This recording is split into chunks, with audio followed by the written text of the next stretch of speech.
Es importante estudiar la Biblia cada día. En ella no solamente aprendemos del pasado, del presente, sino también del futuro. Gracias por darnos de su tiempo. A continuación, el pastor Marcial Burgos estará enseñándonos de eventos futuros y estamos esperando el regreso de nuestro Salvador. Puede acontecer en cualquier momento. ¿Está usted preparado, preparada? Vamos a pasar al mensaje. Preste mucha atención. La iglesia primitiva predicó por los primeros 200 años. Fue hasta el año 300, ¿cierto? O el siglo, comienzos del siglo IV, o ya finalizando el siglo III, que comenzaron algunos teólogos de la iglesia, de los patristas, a alegorizar los textos, como Orígenes, ¿cierto?, que inició esta forma de interpretación alegórica, y por eso que posteriormente la iglesia se vio de alguna manera forzada a muchos años de alegoría. Recuerden que la alegoría es espiritualizar el texto, quererle dar otro tipo de interpretación que no es la literal, es que buscan entre líneas algo que puede estar oculto allí. Nosotros creemos en la interpretación gramatical, histórica y textual o literal de lo que estamos leyendo, porque así queremos entender lo que el escritor quiso decir y no lo que nosotros queremos decir. Tenemos acá el tiempo de la iglesia, es el tiempo que nosotros estamos viviendo, que comenzó en Hechos capítulo 2, con algo muy particular, que fue la venida del Espíritu Santo. La venida del Espíritu Santo, que mora en algunos creyentes, en todo creyente, ¿verdad? Todo creyente verdadero es morada del Espíritu Santo de Dios. Y entonces el Espíritu Santo de Dios vino para cumplir un ministerio muy particular, que es el bautismo, lo que no ocurrió nunca en el Antiguo Testamento, el bautismo del Espíritu Santo en lo que nosotros entendemos como que es la iglesia, el cuerpo de Cristo. Nosotros sabemos que en un momento la Escritura nos dice que la iglesia que comienza en Hechos 2, no en Hechos 5 como algunos piensan, o más adelante en algunos capítulos de los Hechos, sino que particularmente en Hechos 2, donde tanto judíos como gentiles pierden de alguna manera esa calidad de judío, el pueblo de Dios del Antiguo Testamento, o de gentil, para formar todos un solo cuerpo donde no hay judío, donde no hay gentil, donde no hay bárbaro ni escita, dice la Biblia, es decir, solamente hay un cuerpo de distintas nacionalidades, un cuerpo universal de todo creyente que pertenece a la iglesia. Y nosotros entendemos que en algún momento va a ocurrir algo. La iglesia en el calendario, por así decir, o en el panorama profético, un día la iglesia, aquí nos encontramos, ¿cierto? Nos encontramos en este paréntesis de Hechos capítulo 2, la historia de la iglesia, y en algún momento va a haber lo que entendemos por el arrebatamiento de la iglesia. Y eso es lo que vamos a comenzar a ver ahora. En el cuadro que tenemos, luego del tiempo entonces de Hechos capítulo 2, el acontecimiento que viene inmediatamente es quiero que todos me digan conmigo, el arrebatamiento de la iglesia. El arrebatamiento de la iglesia, eso tiene que estar presente, es decir, ¿qué es lo que viene o qué esperamos que ocurrirá y que a la iglesia no se le dio ningún tipo de señal, a diferencia de cuando sea la segunda venida de Cristo? Eso lo vamos a ver después, ¿cierto? En el calendario profético o en el orden, en el cronograma profético. Nosotros estamos ahora en un paréntesis de la historia que nos fue profetizado antiguamente en el Antiguo Testamento, que es la iglesia. Pero una vez que comenzó la iglesia, los apóstoles dieron ciertas instrucciones para que nosotros entendiéramos ciertas cosas que acontecerían. Y una de ellas, que no estaba profetizada en el Antiguo Testamento, es el arrebatamiento de la iglesia. Dice Pablo, por ejemplo, en 1 de Tesalonicenses, capítulo 4, verso 17. Ustedes lo deben buscar en su Biblia, no deben confiar simplemente que les van a poner los textos aquí, porque de esa manera ustedes pueden ejercitar también el encontrar los textos en la Biblia, y en el teléfono es mucho más fácil. Primera Tesalonicenses 4:17 dice, luego nosotros... Pablo está hablando, ¿cierto? No quiero leer todos los versículos, pero dice, luego nosotros los que vivimos, los que hayamos quedado, seremos arrebatados juntamente con ellos en las nubes. En el contexto, Pablo está hablando de los que habían muerto en Cristo, los que dormían, como los define él, ¿cierto? Los que duermen en Cristo. Los tesalonicenses tenían esa preocupación. Era una de las preguntas que le querían hacer a Pablo como apóstol. ¿Qué pasó con aquellos que han partido? El Señor no ha venido todavía. Entonces Pablo les dice, luego nosotros, los que durmieron, no te preocupes, porque ellos, al igual que nosotros, los que estamos vivos, y Pablo pensaría en aquel entonces que él estaría entre los vivos, ¿cierto? Cuando viniera el Señor, luego nosotros, los que vivimos, los que hayamos quedado, seremos arrebatados juntamente con ellos. ¿Quiénes son ellos? Los que durmieron. Con ellos en las nubes para recibir al Señor en el aire, y así estaremos siempre con el Señor.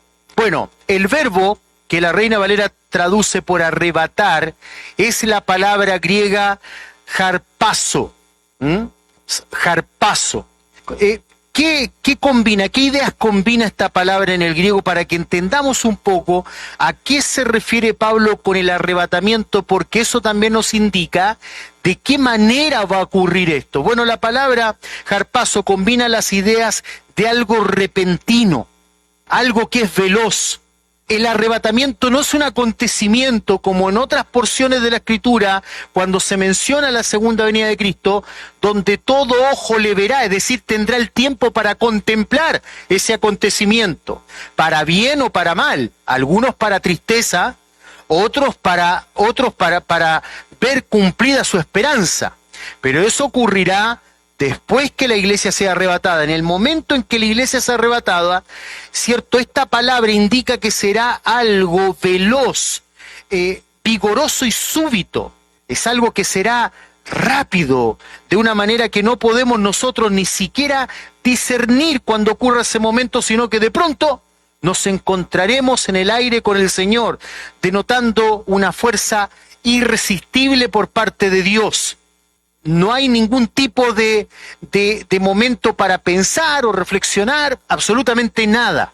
Ahora, Pablo comenta lo veloz de este hecho precisamente cuando habla, pero en 1 Corintios 15, donde Pablo precisamente está hablando de las resurrecciones de los creyentes, no toca el tema de la resurrección de los inconversos, que la resurrección de los inconversos ocurrirá al final de la tribulación, del milenio, donde los muertos del Antiguo Testamento, es decir, de antes de la iglesia, los del Nuevo Testamento, todo esto es parte del Nuevo Testamento, es decir, los muertos que no aceptaron a Cristo en el tiempo de la iglesia y que no aceptarán a Cristo en el tiempo de la tribulación, ¿cierto? Y los de la tribulación y los del milenio, los que se revelan al final, estos resucitan aquí. Esta es la resurrección de muerte que Pablo no trata en 1 Corintios capítulo 15. Pablo en 1 Corintios capítulo 15, él trata de la resurrección de la iglesia, primero de la resurrección de Cristo que ocurre aquí, Cristo las primicias, después la resurrección de los muertos o de los que duermen de la iglesia, y posteriormente los que resucitan aquí del Antiguo Testamento y de la tribulación, pero que son santos, es decir, que han puesto su fe en Cristo y que entran al milenio, junto con otros que no experimentan la transformación. Los que resucitan obviamente la experimentan, pero Pablo en 1 Corintios capítulo 15, donde él no habla de la resurrección de los muertos, sino principalmente enfocado en la resurrección de los vivos, en el versículo 51 hace alusión a este momento del arrebatamiento, y nota cómo lo dice Pablo: he aquí os digo un misterio, he aquí os digo un misterio, dice Pablo. Es decir, lo que va a decir aquí Pablo, obviamente no estaba profetizado en el Antiguo Testamento. como es, por ejemplo, el hecho de la resurrección de la que habla Daniel, por ejemplo. Daniel, en el capítulo 12 del libro de Daniel, él habla de eso. Por lo tanto, lo que Pablo va a hablar aquí es algo que no estaba revelado en el Antiguo Testamento. Y entonces él va a decir, mira, os digo un misterio, dice Pablo. Y está hablando de ese momento, ese acontecimiento que tiene que ver, ¿cierto? O que se resume ese acontecimiento con lo que nosotros llamamos el arrebatamiento, más que lo que nosotros llamamos, lo que la Biblia llama, el arrebatamiento, el rapto de la iglesia. Y entonces Pablo dice, os digo un misterio, no todos dormiremos, pero todos seremos transformados. ¿De qué manera, Pablo? En un momento, dice Pablo. Cuando habla de la segunda venida, el mismo Señor Jesucristo, y los escritores del Nuevo Testamento hablan de que todo ojo le verá.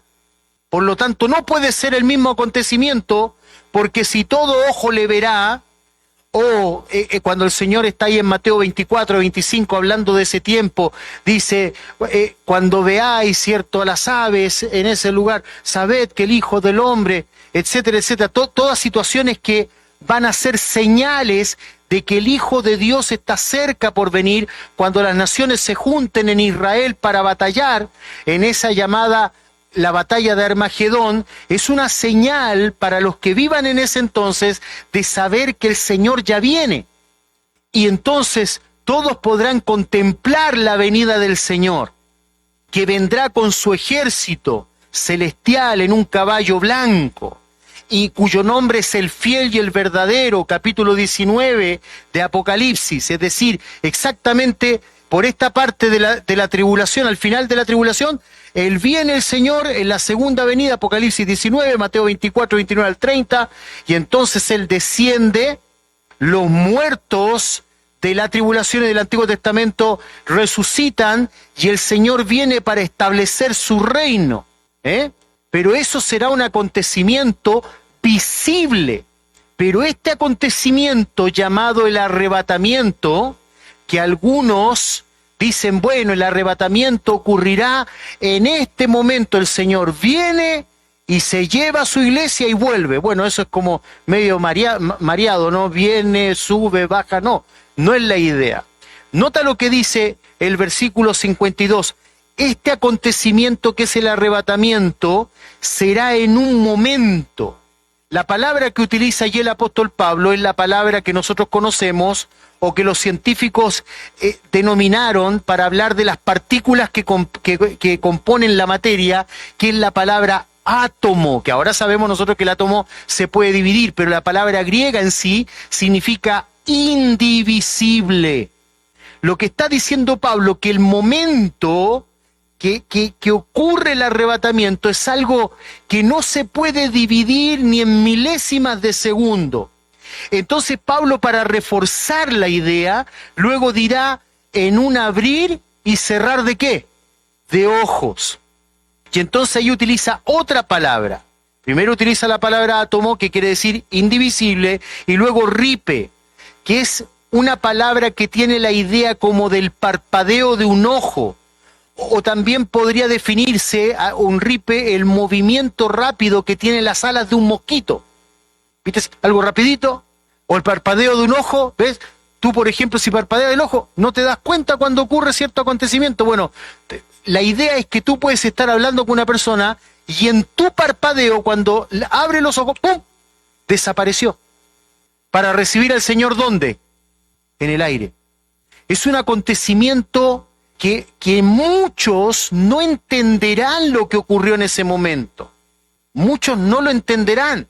Será un momento, según los entendidos de profecía, los teólogos que hablan de profecía y los que se han enfocado mucho en este tema, dicen que será un momento tan catastrófico mundialmente porque piensa en la desaparición de millones y millones de personas, de verdaderos creyentes en el mundo, que será el momento propicio, aunque algunos dicen que pasará un tiempo antes de que comience la tribulación, incluso algunos dicen que pasará entre el momento del arrebatamiento de la iglesia y el comienzo de la tribulación. Dicen algunos que incluso pueden llegar a pasar 35 años. Yo no creo eso. porque la idea de la profecía es que todo comienza a ocurrir muy rápidamente. Yo creo que inmediatamente, tal vez un par de meses, y todo comienza con la tribulación, porque será una catástrofe mundial la desaparición de miles de personas. Y que nadie tendrá una respuesta certera, sobre todo en el tiempo de hoy, donde ni siquiera en la iglesia se estudia la Biblia, mucho menos los inconversos. Habrá un desconocimiento muy grande de la Biblia en ese entonces. En un momento, en un átomo, en un abrir y cerrar de ojos, en un ripe, a la final trompeta, porque se tocará la trompeta y los muertos serán resucitados incorruptibles y nosotros seremos transformados. ¿Ves? La misma idea que Pablo tiene en Tesalonicenses. La aplicación de estos dos términos es que el regreso de Jesús es rápido. Una vez que comience, no habrá tiempo para oraciones o para plegarias de último minuto. Eso es lo que a veces, por ejemplo, al menos yo personalmente no logro entender qué ocurre con algunas personas. El poco amor que tienen por sus seres queridos. Algunos dicen, bueno, yo les hablo y les hago entender que si llega a venir el arrebatamiento yo me desaparezco después, al menos que acepten a Cristo y bueno, van a tener que perseverar. Dicen algunos como si perseverar los salvara. No, el que es salvo es el que va a perseverar, porque siempre ha sido así. Pero yo te quiero decir una cosa, no vamos a estudiar eso ahora, pero la Biblia dice que es muy probable que quienes queden en la tribulación vendrá sobre ellos un poder engañoso que les impedirá conocer. Es muy probable que quienes no hayan escuchado el Evangelio en el tiempo de la tribulación, principalmente los judíos, porque en la tribulación Dios se va a enfocar principalmente en los judíos, y por cierto, algunos gentiles, porque entran algunos gentiles al reino. Pero hermanos, nosotros estamos en un tiempo muy maravilloso de la gracia de Dios. Hagamos todo lo posible para que las personas puedan conocer a Cristo. ¿Dónde están tus familiares hoy que hoy no los tienes aquí? ¿Dónde están tus amigos hoy que no los tienes aquí? ¿No dices que los amas? En un momento, en un abrir y cerrar de ojos, no habrá tiempo. Nos vamos con el Señor. No habrá tiempo. Un ejemplo de la utilización del verbo que vemos aquí en estos pasajes lo encontramos en Hechos, cuando Pablo es arrestado, es llevado al cuartel de Jerusalén, para que entendamos la idea de esa palabra. En Hechos capítulo 23, exacto, en Hechos capítulo 23, versículo 10 dice lo siguiente: y habiendo grande disensión, el tribuno, teniendo temor de que Pablo fuese despedazado por ello, mandó a que bajasen soldados y lo arrebatasen. Es decir, que también indica que esto será un acto casi violento. ¡Pum! Son tomados los creyentes, o somos tomados los creyentes por algo inminente que está en contra del individuo que está siendo arrebatado, que puede acontecer. Fue arrebatado de en medio de ellos y que lo llevasen a la fortaleza. Es decir, la palabra no solo indica algo súbito, algo rápido, sino que algo violento, con el propósito de sacar a esa persona de un lugar. ¿Cuándo ocurre el rapto de la iglesia? Es la pregunta. Todos los premilenaristas, es decir, los que creemos en un reino premilenial, ¿verdad? ¿Cierto? Porque nosotros como premilenaristas pensamos, estando aquí, que viene un milenio. ¿Ah? Premilenial. Nosotros no somos amileniaristas que pensamos, ¿cierto?, que estamos viviendo un milenio alegórico y que Cristo gobierna ya no como, por ejemplo, piensan los premilenaristas, que el Señor vendrá y juntamente con él resucitará a David y lo pondrá quizás como su primer ministro en Israel y él gobernará todo el mundo y que todo ojo podrá ver ese gobierno teocrático. No, los amilenaristas piensan, ¿cierto?, como veíamos el otro día, de que ya estamos viviendo el milenio y que el milenio es una cuestión alegórica. O los postmileniaristas que piensan que al final, ¿cierto?, de la predicación del Evangelio, el mundo por fin cambiará y se establecerá un reino teocrático. Lo que nosotros vemos que todo va de mal en peor. Y vemos claramente que la Escritura tiene una diferencia hablando del arrebatamiento y la segunda venida de Cristo, que no pueden ser dos acontecimientos, ya lo estamos empezando a ver, porque el arrebatamiento, dice la Biblia, que será en un abrir y cerrar. Sin embargo, esta venida del Señor es visible para todo ojo. Continuemos entonces. ¿Cuándo será el rapto de la iglesia? Todos los premilenaristas, en los que me incluyo, están de acuerdo en que se llevará a cabo antes del milenio, pero difieren en cuanto a la conexión con este periodo que es, en este caso, lo que se llama la tribulación, 7 años, basado en Daniel capítulo 9, versículo 27, que es la última semana de esa profecía, que son semanas de año que ya pronto lo vamos a ver, no hoy día, lo vamos a repasar. Las 70 semanas de Daniel ya han ocurrido históricamente con la entrada del Mesías príncipe, la muerte del Mesías príncipe y posteriormente por acá en el año 70 con la destrucción del templo de Jerusalén y de Jerusalén misma, pero eso ya lo vamos a ver después. Queda todavía 7 años de tribulación, 3 años y medio de tribulación, donde el anticristo hace un pacto con Israel, 3 años y medio de gran tribulación, Apocalipsis capítulo 12, donde vendrá una gran persecución y el diablo será echado del cielo o de los lugares celestiales, y entonces sabrá que le queda poco tiempo, tan solo 3 años y medio, y bajará con gran ira. Bueno, no todos los pretribulacionistas, ahora no estamos hablando de los amileniaristas, que creen los amileniaristas que el milenio es una cuestión alegórica, no literal, alegórica. Los postmileniaristas dicen que el mundo irá cambiando por el Evangelio hasta que al final se establecerá un reino teocrático. Nosotros los premileniaristas, es decir, los que creemos que el milenio todavía no acontece y que cuando la iglesia sea arrebatada, hasta que acontezca, primero pasarán ¿cuántos años? ¿Cuántos? ¿Cuántos años pasarán ante el milenio? 7 años. Eso creemos los premileniaristas, porque la iglesia todavía está aquí. Nosotros pertenecemos a la iglesia, espero que cada uno de nosotros haya puesto su fe en Jesucristo para ser parte del cuerpo de Cristo. Para que pase esto de los 7 años, comiencen los 7 años de tribulación, nuevamente el reloj de Dios comience a dar vuelta sobre Israel, entonces la iglesia va a ser arrebatada. Y los pretribulacionistas, es decir, o los premileniaristas, los que creemos en un milenio literal, no son todos iguales o no todos creen lo mismo, por así decir.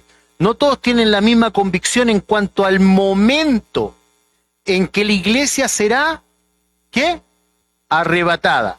Nosotros tenemos los pretribulacionistas, nosotros, los que creemos que la iglesia va a ser arrebatada antes de que comience los 7 años de tribulación.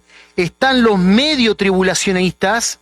Por ejemplo, ellos basados en Apocalipsis 7:14 dicen, la iglesia va a ser arrebatada en medio de la tribulación. Ellos, por ejemplo, toman pasajes como de Apocalipsis capítulo 7, versículo 14, donde, por ejemplo, leo textual, dice, estos son los que han salido de la gran tribulación y han lavado sus ropas y las han emblanquecido en la sangre del Cordero. Entonces, los medio tribulacionistas dicen, ¿ves? En medio de la tribulación, la iglesia va a ser arrebatada. O el arrebatamiento de la iglesia, dicen algunos que también son medio tribulacionistas, dicen el arrebatamiento de la iglesia es parcial. ¿Qué significa parcial? Que no todos son arrebatados aquí, sino que solo los fieles son arrebatados aquí, y posteriormente los que son no muy buenos cristianos se van a quedar en la primera mitad para luego ser arrebatados en medio de la tribulación. Eso es más bien querer poner manzanas dentro de la canasta, pero no hay ningún texto bíblico que hable de eso, porque en Apocalipsis capítulo 7, estos son los que han salido de la gran tribulación. Esos realmente son los mártires de la tribulación, los que según Mateo 24 son los que perseveran hasta el fin. ¿Y por qué perseveran hasta el fin? Porque solo un verdadero creyente perseverará en un tiempo de tanta angustia como la tribulación. Y entonces están también los post-tribulacionistas. ¿Quiénes son los post-tribulacionistas? Esos son los, como les decía, que creen que el arrebatamiento de la iglesia ocurre al final de la tribulación, que hay un arrebatamiento, pero que ese arrebatamiento en conjunto con los santos del Antiguo Testamento y con los de la tribulación, esos resucitan, los del Antiguo, los de la iglesia, de la tribulación, y todo el mundo es arrebatado en ese periodo. Esos son los post-tribulacionistas. Pensemos en este último, pues analizando estos, obtenemos respuestas para los otros. ¿Qué creen los post-tribulacionistas? Dicen que la iglesia será arrebatada después de pasar por la gran tribulación, como les decía. Su argumento se basa en lo siguiente. ¿Se acuerdan lo que Cristo dijo en Juan capítulo 16, versículo 33? Dijo que en el mundo hallaríamos ¿qué? Aflicción. Entonces ellos entienden, no estamos diciendo que ellos son herejes, sino que en su entendimiento son hermanos en Cristo, ellos creen en la venida de Cristo, creen que Cristo es el único Salvador, que es el Señor. Sin embargo, ellos creen que el arrebatamiento ocurrirá en un solo acontecimiento juntamente con la segunda venida, es decir, ocurrirá algo así. Pero es extraño que el Señor venga y después vuelva para reinar, según lo que dice la Biblia. Pero ellos piensan eso y basan en Juan 16:33 diciendo: en el mundo hallaréis aflicción, pero confiad, yo he vencido al mundo. Ahora, es importante que nosotros destaquemos que no podemos confundir las dificultades pasajeras del creyente con el carácter catastrófico que será este periodo. Pensemos en la Escritura cómo la Biblia define ese periodo llamado la tribulación, dividido en 3 años y medio. Una vez más, de tribulación, ¿por qué se divide? Siempre tenemos que tenerlo presente. Apocalipsis capítulo 6. Vi cuando el Cordero abrió uno de los sellos y vi entonces un caballo blanco y el que lo montaba tenía un arco, pero no tenía flechas. Por lo tanto, ese que venía con el arco es el mismo que en Daniel capítulo 9 aparece y que la Biblia nos dice que traerá una aparente paz. Por eso el Señor le dice a sus discípulos que cuando piensen que hay paz y seguridad, ¿ves? La sensación de la gente será: por fin hay paz. ¿Y qué? Entonces vendrá destrucción repentina. Entonces, ¿qué dice el segundo sello? Y le fue permitido quitar de la tierra la paz. ¿Ves? Entonces, eso que ocurre precisamente aquí, cuando comience la tribulación, el Cordero abre uno de los sellos, viene entonces aquel que viene con un caballo blanco, que en realidad es el anticristo, da paz, pero aquí le quita la paz, y entonces comienza entonces a ver el carácter de ese periodo, que no es un carácter tan simple como las dificultades que pasamos los creyentes, sino que la Biblia lo define, por ejemplo, como el día de venganza de Dios. ¿Qué pasajes? Isaías capítulo 61, versículo 2, Isaías capítulo 66, versículo 14, Malaquías capítulo 4, versículo 1, versículo 3, etc. ¿Cómo se define el día? Es el día de venganza del Señor. ¿Por qué? Porque las naciones, todo el mundo, a diferencia de lo que piensan los postmilenialistas, que al final de la predicación del Evangelio por fin se establecerá el reino de Dios, todas las naciones han ido en contra de Dios constantemente. ¿Ves? El Salmo 2 que veíamos el otro día, donde las naciones, ¿cierto?, pensando en el milenio y el carácter de las naciones es que no quieren ser atadas, no quieren las coyundas de Cristo, no quieren ser atados a un gobierno teocrático. Y entonces será el gran día de la venganza de Dios. ¿Te acuerdas lo que dijo el Señor? Mía es yo pagaré, dice el Señor. Bueno, ese día es el día de la venganza del Señor. Es el día de la venganza.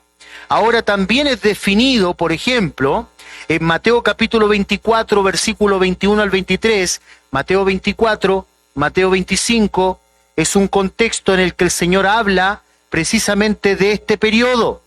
Es decir, cuando tú lees Mateo 24 y 25, tú debes poner en este paréntesis esos textos. No confundirlos con la iglesia, lo que no significa que no podemos sacar aplicaciones propias del Evangelio, que es el Evangelio eterno. Desde que en Génesis capítulo 3, el Señor le dijo que la simiente golpearía en la cabeza a la serpiente antigua, aunque ella le hiriera en el calcañar, ahí donde está el protoevangelio, porque es el Evangelio eterno. Recordemos siempre eso. Podemos sacar algunos principios, pero no podemos meterlo dentro del contexto de la iglesia. Y en Mateo capítulo 24, nota lo que dice el 21 y el 23, para que nos demos cuenta del carácter distinto que hay en este día llamado el día de la venganza, los 7 años de tribulación, donde dice, porque habrá entonces, dice el Señor, versículo 21, Mateo 24, gran tribulación. Es entonces, nos sitúa en un tiempo futuro, porque habrá, ¿qué dice? ¿Qué dice? Porque habrá entonces. Habrá entonces, es decir, en algún momento, en algún periodo de la historia, habrá entonces gran tribulación, cual no la ha habido desde el principio del mundo, antes de Hechos 2, hasta que Cristo está hablando en Mateo capítulo 24, que se está refiriendo no a este periodo de la iglesia, porque este periodo de la iglesia es un periodo que Cristo menciona cuando Pedro hace la confesión y que le dice algo nuevo a Pedro. Pedro, ¿quién soy yo? Tú eres el Mesías, el Hijo del Dios viviente.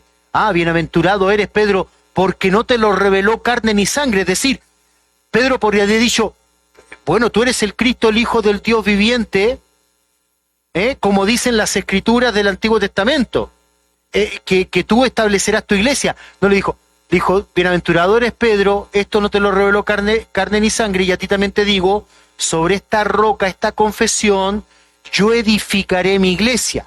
Pero en Mateo capítulo 24 el Señor está hablando de este periodo, en Mateo 24, 25, y entonces dice que nunca, desde el principio, nunca ha habido un día de gran tribulación como este, desde el principio del mundo hasta ahora, y dice, ni lo habrá. Entonces indica que no es el tiempo que estamos pasando, es un tiempo muy particular.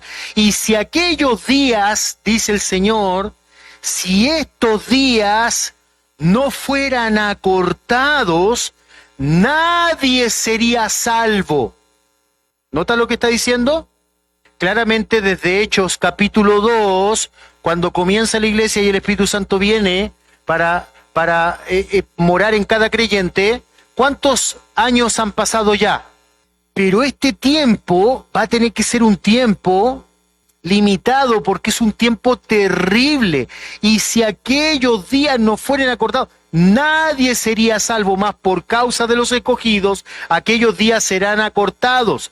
Entonces, si alguno dijere, escucha bien, mirad, aquí está el Cristo, o mirad, allí está, no lo creáis.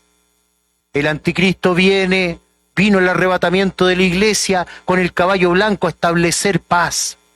Y entonces después el anticristo, que le promete paz, rompe el pacto de paz, y en medio de la tribulación él se sienta en el santuario. No sé si alcanzaremos a ver los pasajes hoy día, pero para que se siente en el santuario tiene que haber ¿qué?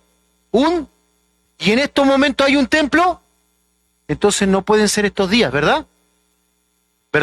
Porque en el año 70 después de Cristo, el templo, ¿qué fue? Entonces aquí algo acontecerá donde el anticristo volverá a edificar el templo, pero el problema es que él se sentará en el santuario y dice, entonces si algunos dijeren, mirad, aquí está el Cristo, que entró al santuario y se sentó porque este hombre nos trajo paz. Mirad, allí está, no lo creáis. ¿A quién le está hablando? A Israel. Porque Israel, ¿qué espera? El Cristo. Y entonces dice el 29, verso 29, e inmediatamente después de la tribulación de aquellos días, el sol se oscurecerá y la luna no dará su resplandor y las estrellas caerán del cielo y las potencias de los cielos serán conmovidas. Entonces, después de la tribulación de aquellos días, los cielos, ¿viste todas las catástrofes apocalípticas que ocurren en el tiempo de la tribulación? Y entonces el ángel, y vino oscuridad sobre la tierra. Entonces, después de la tribulación, ¿dice antes o después? ¿Qué dice? Después de la tribulación de aquellos días, aparecerá, ¿qué cosa dice allí? Leamos juntos.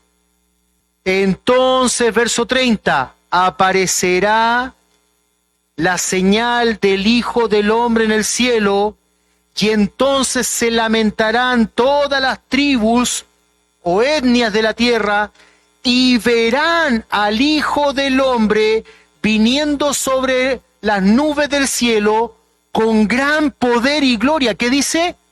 Verán al Hijo del Hombre.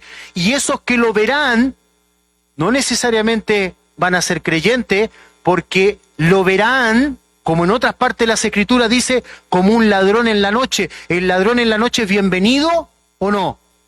Ustedes, por ejemplo, ponen en la puerta, y los que tienen algún password, ¿cierto?, en el garage, bienvenido ladrón, el password es tanto, tanto, tanto. ¿Así dicen ustedes?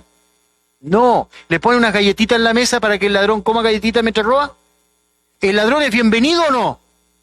Cuando dice que él vendrá como ladrón en la noche, se refiere a este momento porque será un momento de juicio que la gente no espera. No es este momento, porque este es un momento de gozo.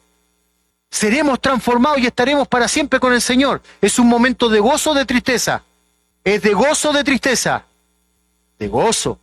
Entonces, la señal del Hijo del Hombre, ¿ves? Pero nota, por ejemplo, lo que queremos destacar.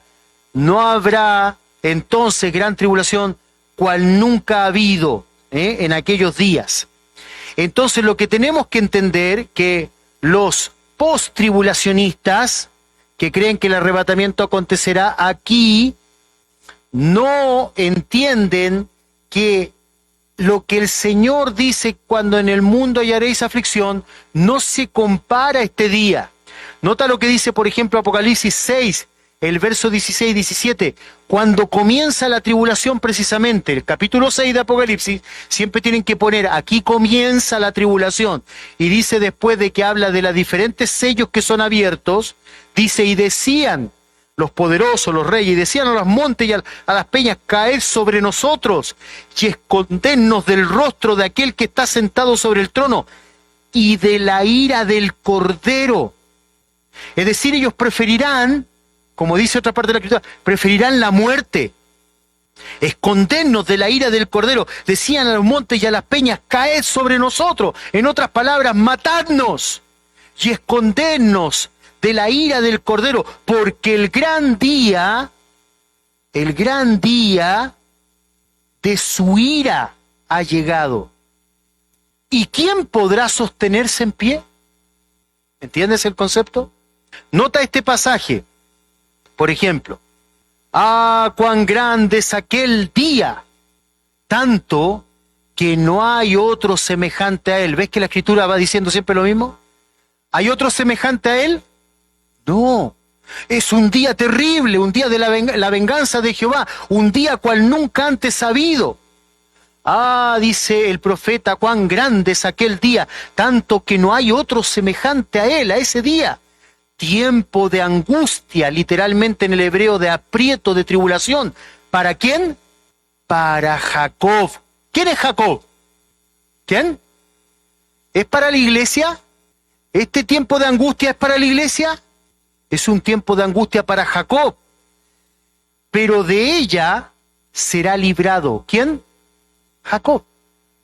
Es decir que este tiempo tiene un propósito, volver a tratar con Israel para librarlo y darle el reino, sino que servirán a Jehová su Dios, servirán a Jehová su Dios y a David su rey, a quien yo levantaré. ¿Cuándo lo levantará?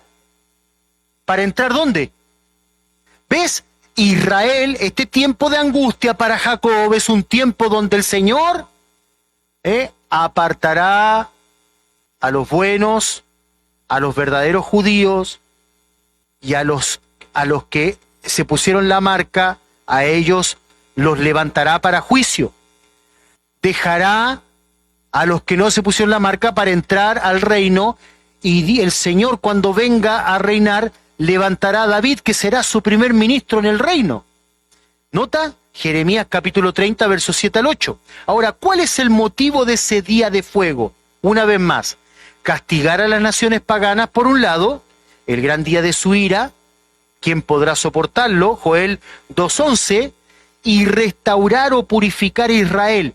Eso hace match con lo que Pablo, por ejemplo, una vez que habla de nosotros, los gentiles, él dice en el capítulo 11 de Romanos, capítulo 11, en el verso 25 y 26, lo voy a leer en la Biblia textual, para hacerlo más apegado al texto original, y dice así: porque no quiero, hermanos, que ignoréis este misterio. ¿Ves? Pablo está hablando de otro misterio acá. Por un lado habla del misterio que tiene que ver con el arrebatamiento, y ahora va a hablar de otro misterio, el misterio que tiene que ver con Israel.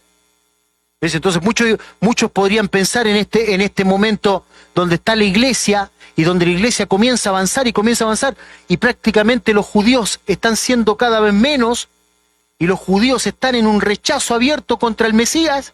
Y entonces dicen los amileniaristas, los que creen que todo esto es un periodo alegórico, dicen, lo que sucede es que Israel fue desechado y la iglesia es el nuevo ¿qué? Pero no es así. Nota lo que dice Pablo, verso 25 del capítulo 11. Porque no quiero, hermanos, que ignoréis este misterio. ¿Cuál misterio, Pablo? ¿Cuál misterio es el que no fue revelado en el Antiguo Testamento? Para que no seáis arrogantes acerca de vosotros mismos. Es decir, que tú y yo, los gentiles, no se nosotros ahora somos el nuevo Israel. Para que no seáis arrogantes acerca de vosotros mismos, menospreciando el pueblo de Dios, Israel, del cual viene la salvación y en el cual están los pactos que Dios hizo a los pactos que Dios hizo a Abraham, los pactos que Dios hizo a Moisés, el pacto que Dios hizo con David, que su reinado sería sempiterno, y dice, para que no seáis arrogantes acerca de vosotros mismos, que un endurecimiento parcial ha ocurrido a Israel, es decir, momentáneo. Israel aquí está endurecido, tanto así que mataron a su Mesías, tanto así que odiaban a la iglesia y la persiguieron, tanto así que hoy intentan de alguna manera sacar aquellos pasajes que hablan del siervo sufriente. Que un endurecimiento parcial ha ocurrido a Israel hasta que entre aquí la plenitud de los gentiles. Es decir, en otras palabras, todos los que componen la iglesia de diferentes partes del mundo, donde fue predicado el Evangelio desde Jerusalén, Judea, Samaria y hasta lo último de la plenitud de los gentiles, y luego que esto ocurra, cuando entre la plenitud de los gentiles, y luego, dice, hasta que entre la plenitud, y luego, versículo 26, todo Israel será salvo, como está escrito. Nota lo que dice, vendrá de Sión el libertador, y quitará de Jacob la impiedad. Hay otros pasajes maravillosos donde muestra que Cristo viene así, teniendo no solamente una batalla, varias batallas. ¿Quién es este que viene? Ya me emocioné como los viejos ya. ¿Quién es este que viene con su túnica empapada en sangre? Vendrá de Sión el libertador, que quitará por fin de nuestros preciosos judíos, aquel pueblo maravilloso, quitará la impiedad. Y entrarán al milenio. y gozaremos con ellos de la presencia del libertador. Nota lo que dice Pablo de la iglesia. Es diferente, totalmente diferente. Los creyentes de la dispensación de la iglesia, es decir, de esta dispensación, no de la dispensación del milenio, sino que los creyentes de esta dispensación, la iglesia, aunque nosotros estaremos en el milenio, pero estamos hablando aquí de este periodo de tiempo, eso significa dispensaciones, por eso nosotros somos dispensacionalistas. Dice, los creyentes de la dispensación de la iglesia, dice 1 Tesalonicenses 1:10, serán preservados de este día que, ¿cómo se definía este día o este tiempo? El día de venganza. ¿El día de la ira de quién? ¿De la ira de quién dice Apocalipsis capítulo 6? ¿Del qué? Del Cordero, porque el Señor será el que llevará a cabo los juicios. Entonces dice, mira, 1 Tesalonicenses, siempre el contexto de Tesalonicenses es, bueno, ¿qué pasó con los muertos? Nosotros pensábamos que el Señor ya venía, ¿qué va a ocurrir? Tesalonicenses es un libro de preguntas proféticas, como el libro de Corintios es un libro que tiene preguntas éticas. El libro de Tesalonicenses tiene preguntas proféticas, escatológicas. Una de ellas, ¿qué pasó con los muertos en Cristo? ¿Qué va a pasar con ellos? 1 Tesalonicenses 1:10 dice, y esperar de los cielos a su Hijo en este momento. Esperar de los cielos, ¿ves? A su Hijo. ¿Qué dice después? El cual resucitó de los muertos para establecer su iglesia, a Jesús, quien nos libra de la ira, ¿qué? Israel es librado de la ira venidera, porque este es un tiempo de angustia para Jacob, porque en medio de ese tiempo de angustia, lo que sucederá es que Israel será purificado. Si esos días no fueran acortados, nadie sería salvo, pero por amor a los escogidos, esos días son acortados, para que entiendan la importancia del Mesías. Serán sellados específicamente 140 judíos de las diferentes tribus para que les predique el evangelio precisamente a ellos. 144.000 judíos que predicarán el evangelio poderoso, y entonces Israel entenderá en el tiempo de la tribulación, y su ira, obviamente, del momento que pone su fe en Cristo, será erradicada de sus vidas. Pero nota lo que dice tocante a la iglesia. Nosotros, dice Pablo, esperamos de los cielos a su Hijo, el cual resucitó de los muertos, a Jesús, quien nos libra de la ira venidera. Cada palabra, por eso que nosotros creemos en la revelación bíblica y creemos que cada palabra de la Biblia, cada palabra es inerrante, plenariamente. Creemos en la revelación de la Biblia, en los originales. Entendemos que los textos originales, no las traducciones pueden tener algunos errores, pero son mínimos.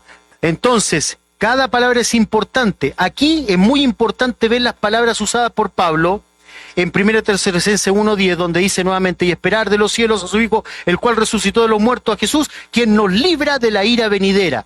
Primero la palabra librar, quiero ir rápido aquí porque no creo que podamos avanzar más, seguiremos después. La palabra librar significa aquí rescatar. Por ejemplo, nosotros tenemos algunas palabras que tienen que ver con rescatar, con redención, que ya hemos, exagorazo, por ejemplo, sacar del mercado de esclavos, pero aquí la palabra que aparece aquí grafica más bien a un socorrista que rescata a alguien del incendio.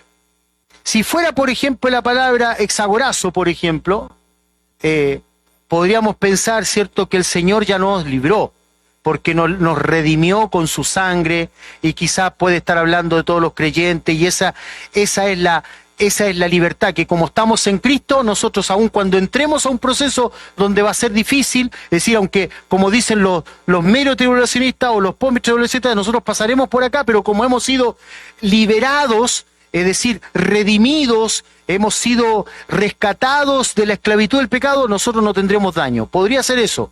Pero la palabra que utiliza aquí Pablo es una palabra que más bien habla de un socorrista, de alguien que rescata a alguien de un incendio. El verbo, juntamente con la proposición ek, que por ejemplo está allí traducida por de, que nos libra de, ahí la preposición griega es ek, significa fuera de. Sugiere entonces la retirada de un objeto. La idea sería esto. No es simplemente proteger en el momento de la ira, librar de la ira, librar por medio de la protección. Es sacar el objeto de un lugar. ¿Ok? ¿Se entiende el concepto? La frase indica que la manera en que Jesús nos libra de esa ira es sacándonos del ámbito, ¿ves? Por eso nos arrebata, ¿ves? ¿Te acuerdas cuando yo te dije que se utiliza la palabra cuando Pablo fue arrebatado para que no le hicieran daño y fue puesto en la fortaleza? Bueno, la idea es esa, ¿ves? Arrebatado, en un sentido del objeto, llevado fuera para que no pase por este periodo. Entonces la frase indica sacando el ámbito de peligro, colocándolo fuera del alcance. Cristo se refiere a lo mismo cuando escribe, por ejemplo, por medio de Juan, a la iglesia de Filadelfia en Apocalipsis 3:10. Nota lo que dice, utilizando también la preposición ekai. Por cuanto has guardado la palabra de mi paciencia, yo también te guardaré de la hora de, fuera de, la prueba. ¿Cuándo dice Cristo eso? Cristo lo dice, ya estamos terminando porque ya se acabó el tiempo. Cristo lo dice, ¿cierto? Que en el momento en que comience el Apocalipsis, y acá está el último periodo de la iglesia, Apocalipsis capítulo 2 y 3, donde se menciona la iglesia por última vez después del capítulo 3, en el libro de Apocalipsis no se menciona más la iglesia. Es decir, Apocalipsis capítulo 6, Apocalipsis capítulo 4, Apocalipsis capítulo 5, son acontecimientos que están ocurriendo en el cielo. Apocalipsis capítulo 6 hasta Apocalipsis capítulo, los capítulos que siguen hacia adelante, no se menciona más la palabra iglesia, solo se menciona en el Apocalipsis capítulo 2 y 3, y entonces dice, mira, por cuanto has guardado la palabra de mi paciencia, en otras palabras, has guardado mi palabra, has tenido fe en mi palabra, yo también te guardaré de la hora de fuera de la prueba que ha de venir sobre el mundo entero, para probar a los moradores sobre la tierra. ¿Qué dice el texto? Dice ahí en Apocalipsis que viene una hora de la prueba que ha de venir sobre el mundo, ¿qué? El mundo entero. ¿Pero qué dice de la iglesia? ¿Qué le dice a la iglesia? Por cuanto has guardado mi palabra, en otras palabras, valga la redundancia, has tenido fe, paciencia en lo que es la verdad bíblica y has perseverado en la fe, ¿cierto? Porque obviamente el creyente no es que cree hoy día y después no cree. Yo también te guardaré de la hora de la prueba. ¿Notas? La iglesia no pasará por la tribulación. Nosotros esperamos al Señor que nos librará de la ira, ¿qué? Venidera. Por cuanto has guardado mi palabra, has tenido verdadera fe, yo te guardaré de la hora de la prueba. A veces hay debilidades, a veces hay momentos donde flaqueamos, pero seguimos adelante, guardando y esperando aquella esperanza bienaventurada. Vamos a parar aquí. Qué maravilloso es pensar que en un abrir y cerrar de ojos el Señor viene por nosotros. En la final trompeta, con voz de arcángel, con trompeta de Dios, los muertos en Cristo resucitarán primero. Luego nosotros, los que hayamos quedado, seremos arrebatados juntamente con ellos. Los sepulcros se abrirán.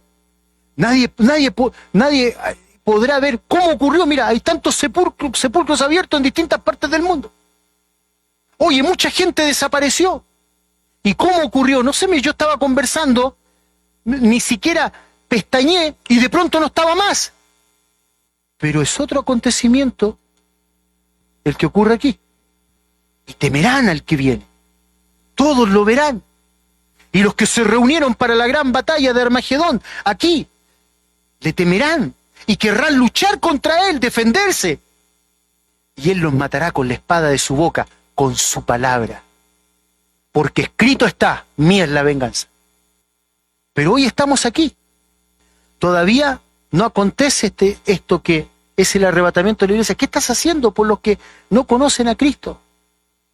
¿No estarás muy entretenido en el mundo? Nosotros deberíamos llenar este lugar con invitaciones, pero es que a veces estamos tan ensimismados en nosotros y no nos damos cuenta que inmediatamente cuando venga el arrebatamiento ocurrirá algo. Tendremos que rendir cuenta a nuestro Señor, que es el siguiente acontecimiento inmediatamente después del arrebatamiento. Pero de eso hablaremos después. Vamos ahora. Padre Celestial, gracias te damos por tu palabra. Gracias, Señor, por ella. Anímanos. Como dice el apóstol Pablo, alentaos los unos a los otros con esta verdad. Animaos los unos a los otros. Seremos arrebatados en cualquier momento. Y allí estaremos con el Señor para siempre. En el nombre de Jesús, Señor, te pedimos que tú nos ayudes a transformar nuestro corazón como iglesia y a tener pasión por ti. En el nombre de Cristo.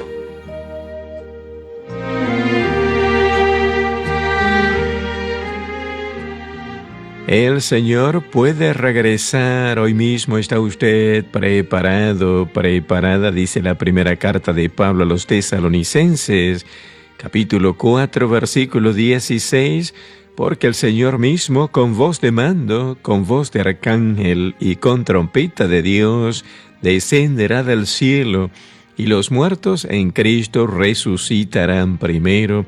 Prepárese para la venida del Señor. Damos gracias al pastor Marcial Burgos por estas enseñanzas y a usted por habernos acompañado aquí en Desde el Púlpito. Desde el Púlpito es una producción de BBN.